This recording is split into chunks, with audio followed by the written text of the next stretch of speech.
Amber Guyger got a lot of love yesterday at her sentencing. She got love and affirmation of forgiveness from the victim's brother.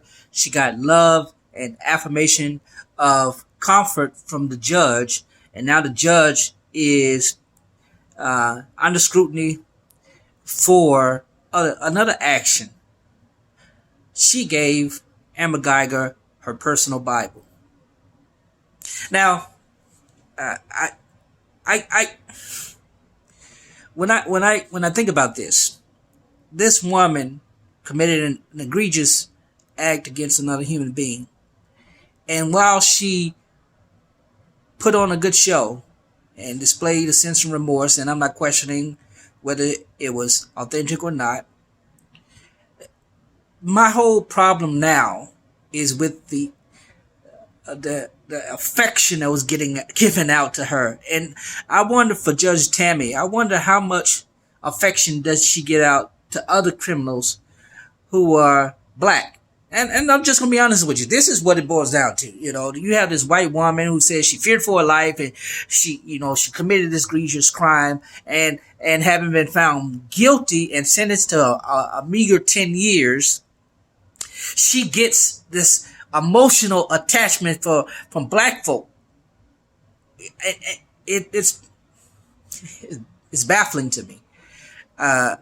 Now, the judge can give whatever she wants to whoever she wants, and I understand that she's trying to show an act of compassion to this woman, and hopefully, it may lead to whatever it's going to lead to for Amber Guyger. But I'm gonna be honest with you, if there had not been there, I don't know how many criminal cases she's adjudicated, but I'm quite sure she's adjudicated more black and brown people than white.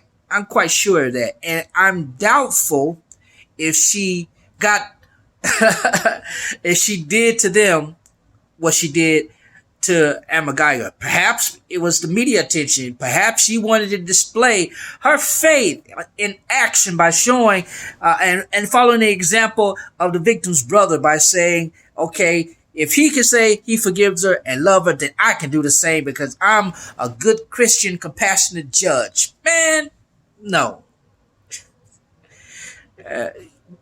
You giving the Bible to this person. I think because caseload, probably, maybe one.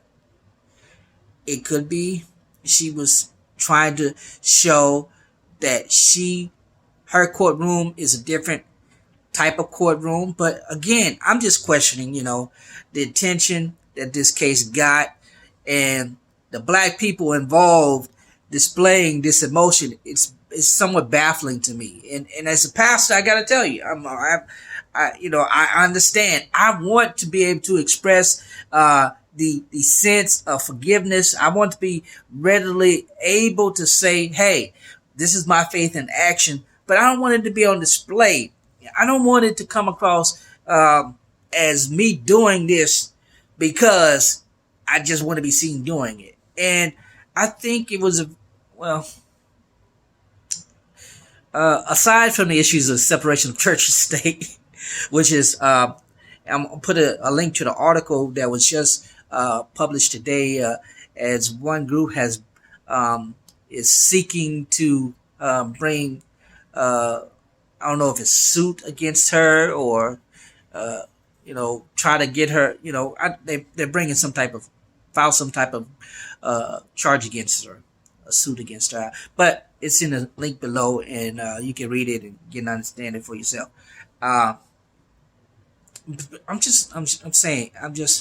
This is my thing.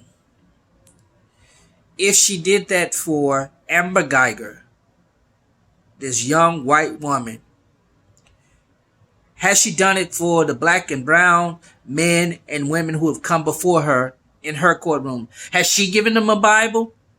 Probably. Probably she has been doing that and is going unnoticed because, again, this case got media attention because of the incident. Or was she just doing it to show I'm a good judge? I'm a good Christian judge. I don't know, and can't discern. I'm not trying to discern. I'm just this whole this whole state of the nation. The whole state of the nation right now is kind of frustrating to me. It's completely frustrating to me. But the Lord knows. The Lord knows their hearts better than I could ever know. And all we can do is seek justice, as the prophet Michael writes. We must love, seek justice.